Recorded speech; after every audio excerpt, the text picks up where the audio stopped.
Hello students, स्वागत है आपका मेरे चैनल कॉमर्स गुरुजी पर। और क्लास 11th का जो हम लोगों ने इंट्रोडक्शन टू अकाउंटिंग स्टार्ट किया था उसके 2 पार्ट हम लोगों ने कर लिए थे। आज हम 3rd पार्ट करने वाले हैं जो स्टार्ट करेंगे डिपिक्शन ऑफ फाइनेंशियल पोजीशन। अगर आप लोगों ने वो 2 पार्ट नहीं देखे हैं तो मैं डिस्क्रिप्शन में लिंक अटैच कर दूंगा। कोई डाउट वगैरह है आपके लिए तो नीचे मेरी सारी सोशल साइट प्लेटफॉर्म आपको डिस्क्रिप्शन मिल जाएगा, चाहे व्हाट्सएप पर, इंस्टाग्राम पर, टेलीग्राम पर आप मुझसे ज्वाइन हो सकते हैं, है ना। तो आज की हेडिंग है हमारी डिपिक्शन ऑफ फाइनेंशियल पोजीशन। अब इसमें है क्या, मैं आपको बताता हूं। Accounting also aims at ascertaining the financial position of the business concerned in the form of its assets and liability at the end of every accounting period। जो हमारी अकाउंटिंग होती है उसका एम ये भी होता है कि वो पता लगाना चाहती है कि आपकी कंपनी की फाइनेंशियल पोजीशन क्या है, पैसों से रिलेटेड जो आपकी पोजीशन है वो क्या है, अच्छी है या खराब है, वो डिसाइड करती है। किससे? एसेट्स और लायबिलिटी से। अकाउंटिंग पीरियड बेसिकली आपका 1 अप्रैल को स्टार्ट होता है ना, और 31 मार्च को खत्म होता है। 1 अप्रैल को स्टार्ट होता है, 31 मार्च को खत्म होता है। A proper record of resources owned by business organization, जो भी हमारे पास रिसोर्सेज है जिनको हम हमारी एसेट्स कहते हैं, और जो हमारे ऊपर कर्जा है जिसको हम लायबिलिटी कहते हैं, उसके लिए हम बैलेंस शीट बनाते हैं जो बताती है हमारी financial position. Providing accounting information to its user. The accounting information generated by the accounting process is communicated in the form of report, statement, graph, chart to the user who need it in different decision situation। जो हमारी accounting information होती है जो कि accounting process के द्वारा बनाई गई है वो कम्युनिकेट करी जाती है, चाहे वो रिपोर्ट की फॉर्म में हो, चाहे वो किसी तरीके का स्टेटमेंट हो, चाहे वो ग्राफ हो, चाहे वो चार्ट हो। किनको? जो यूजर हमारे 2 टाइप के होते हैं, मैंने आपको बताया था, इंटरनल यूजर और एक्सटर्नल यूजर, उनको बताया जाता है। इंटरनल यूजर आपको मालूम है मेनली मैनेजमेंट जिनको चाहिए इंफॉर्मेशन, क्यों? ताकि वो बता सके कि हमारी सेल्स कैसी हो रही है, प्रॉफिट कैसा हो रहा है, आगे के लिए प्लानिंग कर सके। और एक्सटर्नल यूजर उनको चाहिए कि वो हमारे ऊपर पैसा लगाना या नहीं लगाना, हमें उधार देना या नहीं देना, वो सारी चीजें। तो यहाँ पे आपको दे रखा है वही primarily the external user are interested in the following. Basically जो हमारे एक्सटर्नल यूजर्स होते हैं, हमारे इन्वेस्टर्स, सप्लायर्स, लेंडर्स, कस्टमर्स, ये सब क्यों इंटरेस्ट रखते हैं हमारी अकाउंटिंग इंफॉर्मेशन में? सबसे पहला है investor and potential investor information on the risk and return of investment. जो हमारी कंपनी में पैसा लगाएगा उसका पैसा कितना रिस्की है, उसे कितना ब्याज मिलेगा, उस सब की जानकारी के लिए।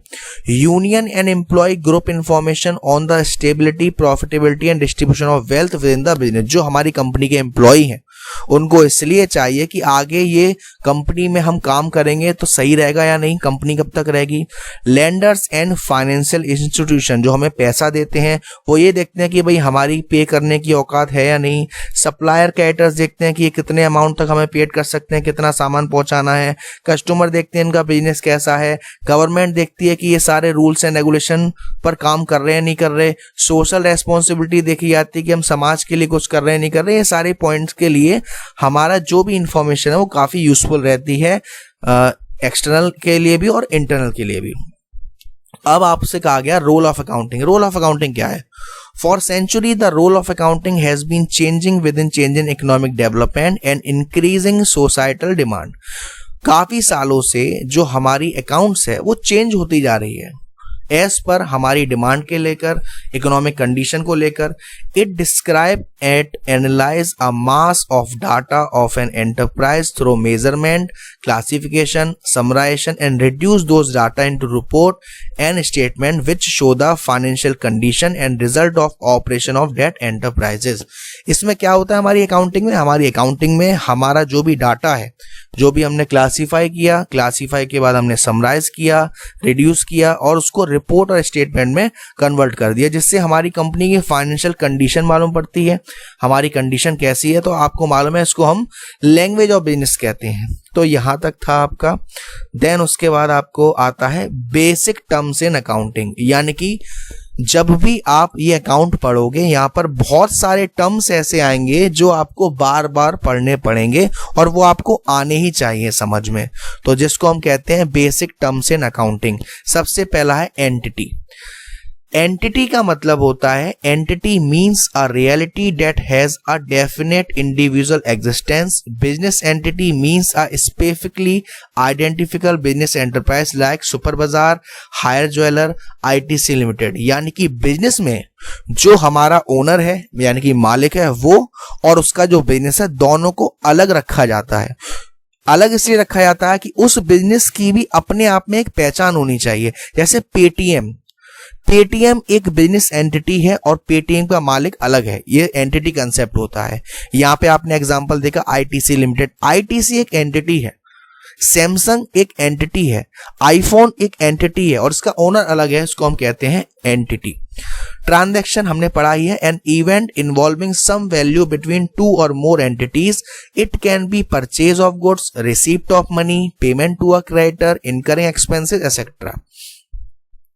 मतलब कि ट्रांजैक्शन का मतलब होता है एक ऐसा इवेंट जिसमें दो या दो से ज्यादा ट्रांजैक्शन हो रहे हो। वो ट्रांजैक्शन कैसे भी हो सकता है, इवेंट भी हो सकता है, उससे निकल के हमने कोई गुड्स परचेस किया, हमको पैसा रिसीव हुआ, हमने अपने जो लेनदार हैं जिससे हमने उधार माल खरीदा था उनको पैसे दिए, हमने कुछ खर्चा किए, चाहे वो नगद हो चाहे वो उधार, उन सबको ट्रांजैक्शन कहते हैं।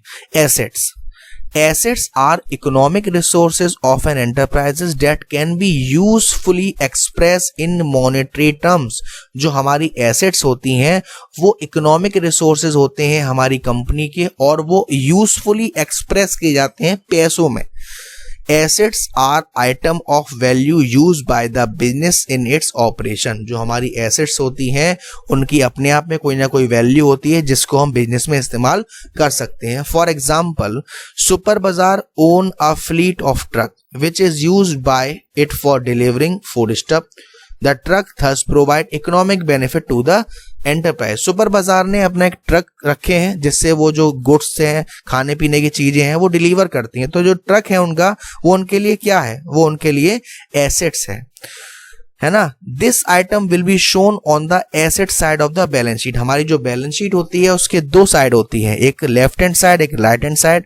लेफ्ट हैंड साइड में हम लिखते हैं हमारी सारी लायबिलिटीज, राइट हैंड साइड में हम लिखते हैं हमारी सारी एसेट्स।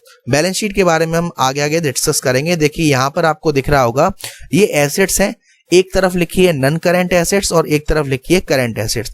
नन करेंट एसेट्स हमारी वो एसेट्स होती है जो एक साल से ज्यादा चलती है और करेंट एसेट्स हमारी वो एसेट्स होती है जो एक साल के अंदर कैश में कन्वर्ट हो सकती है।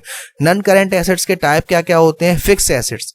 फिक्स एसेट्स जैसे कि land and building, furniture, plant and machinery, है ना। Non current investment, deferred tax assets, long term loan and advance, हमने किसी को पैसा दिया, है ना। तो ये सारी चीजें नन करेंट एसेट्स में। ये current investment, inventories, trade receivable, आने वाली वीडियोस में हम इनमें ब्रीफली डिस्कस करेंगे। अब बात आती है हमारी लायबिलिटी की। लायबिलिटी जैसा मैंने एसेट्स बताया हमारी संपत्ति होती है, लायबिलिटी एक जिम्मेदारी है, एक ऑब्लिगेशन है, हमारे ऊपर कर्जा कह सकते हो, डेब्ट कह सकते हो, जो एक टाइम बाद हमको पेड करना है। They represent creditors' claim on the firm assets. Both small and big business find it necessary to borrow money at one time. चाहे आपका बिजनेस छोटा हो चाहे आपका बिजनेस बड़ा हो, एक टाइम पर आपको पैसे की जरूरत पड़ती है, तो वो जब हम उधार लेते हैं तो उसको लायबिलिटी की फॉर्म दी जाती है। जैसे यहाँ पर एक एग्जाम्पल दे रखा है, सुपर बाजार purchase goods for 10,000 on credit for a month from fast food product.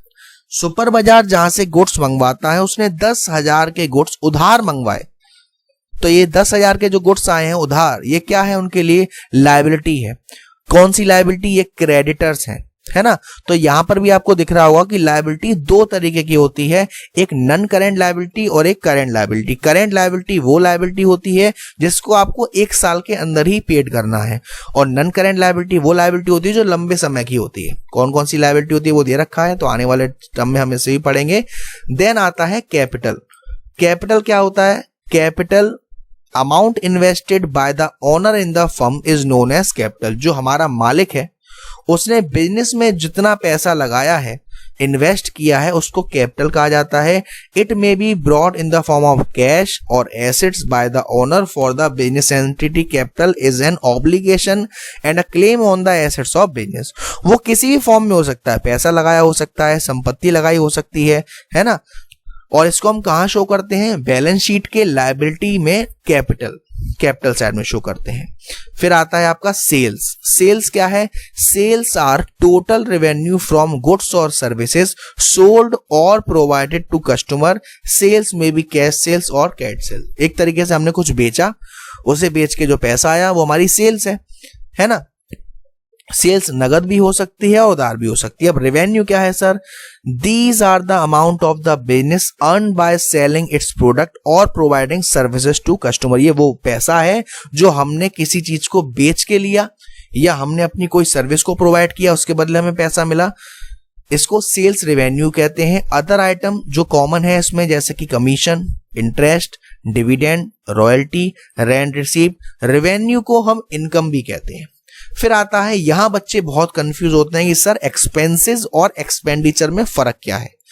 Expenses cost incurred by a business in the process of earning revenue are known as expenses.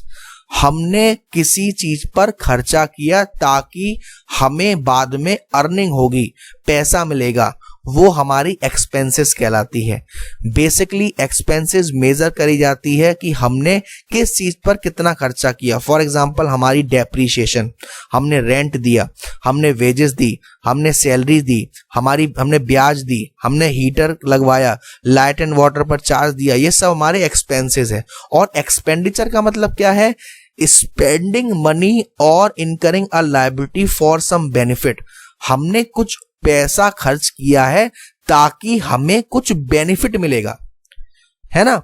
या हमने कोई लायबिलिटी चुकाई है, या हमने किसी सर्विस को हायर करने के लिए या प्रॉपर्टी रिसीव करी, जैसे परचेज ऑफ गुड्स, हमने गुड्स खरीदा, हमने मशीनरी खरीदी, हमने फर्नीचर खरीदा, ये सभी हमारे एग्जाम्पल है एक्सपेंडिचर के।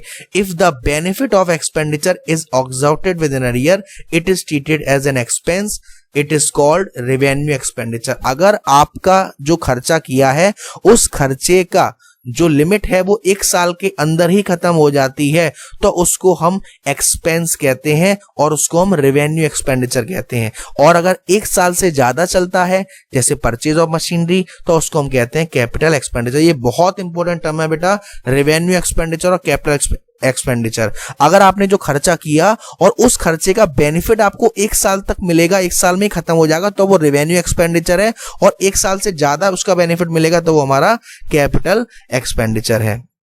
तो आज की वीडियो में इतना ही। आगे के जो टर्मिनोलॉजी हैं वो आगे वाली वीडियोस पढ़ेंगे। वीडियो से रिलेटेड कोई डाउट हो, कोई दिक्कत हो तो बेटा पूछ लेना। कोशिश करेंगे कि नेक्स्ट पार्ट में हम लोग आपका ये चैप्टर खत्म कर देंगे। Thank you so much. Video को लाइक शेयर जरूर करना, सब्सक्राइब जरूर करना, चैनल को अब तक नहीं किया हो। Love you all.